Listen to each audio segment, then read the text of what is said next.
नफरत के बाजार में मोहब्बत की दुकान कौन लगाएगा। मेरा नाम मोहम्मद दीपक है भाई। मोहम्मद दीपक है आपका नाम। जब इंसानों को मजहब के नाम पर लड़ाया जाएगा,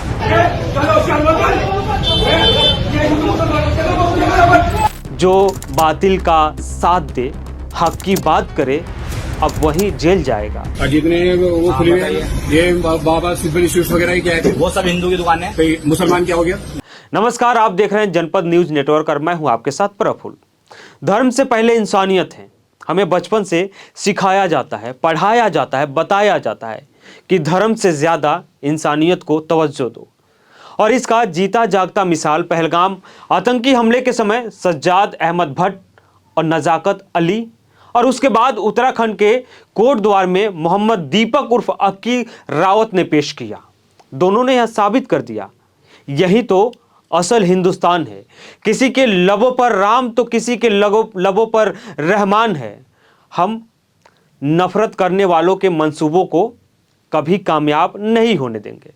नफरत हमें क्या जुदा करेगी। गंगा जमनी तहजीब हमारी असल पहचान है। पहलगाम में सज्जाद आतंकियों से लोहा लेता है, उत्तराखंड में दीपक मोहम्मद दीपक बन जाता है। पहलगाम में सज्जाद अपने हिंदू भाइयों की जान बचाता है, उत्तराखंड में दीपक मुस्लिम बुजुर्ग का ढाल बन जाता है। उत्तराखंड में दीपक बजरंग दल के नफरती चिंटुओं से भिड़ जाता है। वहीं पहलगाम आतंकी हमले के समय सज्जाद आतंकियों से लोहा लेता है, अपने सीने को उनके बंदूक के सामने तान देता है कि अगर गोली चलाओ तो चला सको, अपनी जान की परवाह नहीं करता है। वही काम दीपक भी करता है, नफरती भीड़ के सामने खड़ा हो जाता है, क्योंकि बुजुर्ग दुकानदार को बचाना शायद वो अपना कर्तव्य समझ लिया हो।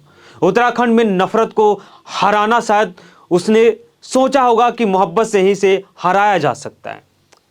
मामला पहले कोटद्वार में शुरू होता है, एक दुकान से, क्योंकि मुस्लिम बुजुर्ग के दुकान का नाम बाबा होता है। बजरंग दल के नफरती चिंटू हुड़दंगई उस दुकान के नाम को बदलने के लिए जाते हैं। ताऊ जी, ये बाबा नाम हटाओ आप। हुड़दंग करते हैं, लेकिन मामला सिर्फ सड़क तक महदूद नहीं रहता है, सड़क से होते हुए थाने तक पहुंच गया है। शुरुआत में कथित बदसलूकी और विरोध तक सीमित रहा।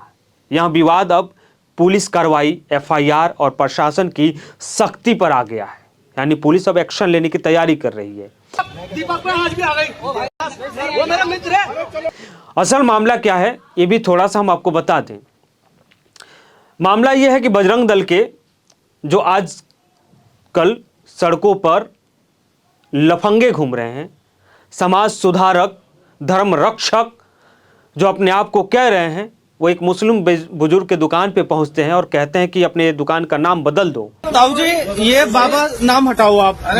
हमने आपको चताया था। उसी बीच दीपक आ जाता है, अक्की रावत आ जाता है और उनके सामने खड़ा हो जाता है, मुस्लिम बुजुर्ग की हिफाजत करने लगता है। और जितने वो खुली हुई है, ये बाबा सिद्धबली स्वीट्स वगैरह ही क्या है, वो सब हिंदू की दुकान है। तो मुसलमान क्या हो गया। मुसलमान शायद दीपक को लगा होगा कि अगर मैं इस मुस्लिम बुजुर्ग की हिफाजत नहीं करूंगा तो शायद हो सकता है गलत हो जाएगा, क्योंकि आजकल मोहब्बत पर नफरत को मुसल्लत किया जा रहा है। और दीपक इस नफरत के दौर में, इस अंधकार में एक उम्मीद की लौ जलाया है। दीपक ने उस मुस्लिम व्यक्ति की रक्षा की और एक मिसाल पेश किया। लेकिन दीपक ने कभी सोचा नहीं था कि मोहब्बत आज भी नफरत के दौर से गुजर रही है, यानी नफरत का शिकार होना पड़ेगा, उसका विरोध सहना पड़ेगा। 21वीं सदी में भी लोग नफरत करने वाले जिंदा हैं। मोहब्बत को तो हमेशा अग्नि परीक्षा देनी पड़ती है। ये बात शायद दीपक ना सोचा हो। शायद मोहब्बत की कीमत चुकानी पड़े, ये भी ना सोचा होगा, क्योंकि दीपक पे एफआईआर कर दी गई है। इस मामले में दोनों पक्षों की ओर से पुलिस में तहरीक सौंपी गई है, दुकानदार की तरफ से भी, बजरंग दल के कार्यकर्ताओं की तरफ से भी, जिसके आधार पर कार्रवाई की गई। पुलिस ने मोहम्मद दीपक उर्फ दीपक कार्की के खिलाफ मुकदमा दर्ज किया है। उसके खिलाफ धारा कौन कौन से लगा है ये भी हम आपको बता देते हैं।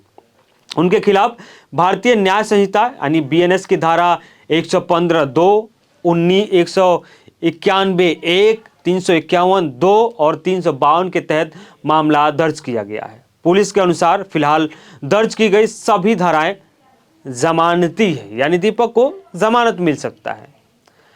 लेकिन अब जरा सोचिए कि एक तरफ दीपक, दूसरी तरफ सज्जाद की कहानी हम आपको बता रहे हैं। उससे सज्जाद और नज़ाकत पे आए, उससे पहले मुझे एक और लाइन याद आ रही कि जब भी ज़रूरत पड़ी इस चमन को हमने अपने लहू से सींचा है। मुसलमानों ने इस वतन को सींचने के लिए अपनी गर्दनें कटा दी, अपने खून से इस ज़मीन को सींचा, हरा भरा बनाया। लेकिन आज उन्हीं से देशभक्ति का सबूत मांगा जा रहा है। पहलगाम की बात मैं ऊपर कर रहा था, जब ताबड़तोड़ गोलियां चल रही थी, पहलगाम दहल रहा था, उस समय सज्जाद अपनी जान की परवाह नहीं किया, अपने परिवार की परवाह नहीं किया और हिंदू भाइयों को बचाने के लिए आतंकियों से लोहा ले लेता है। उस समय 26 लोगों की मौत हो गई थी। उस घटना को जब भी हम याद करते हैं सिहरन पैदा होता है। एक खौफ का नज़ारा था, वहाँ पे भी धर्म पूछ कर मारा गया था।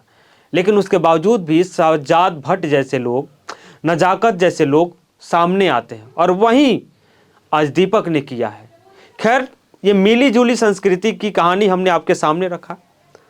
आप कैसा हिंदुस्तान देखते हैं? आपके दिमाग में इस स्टोरी के बाद क्या चल रहा है, हमें ज़रूर बताइएगा।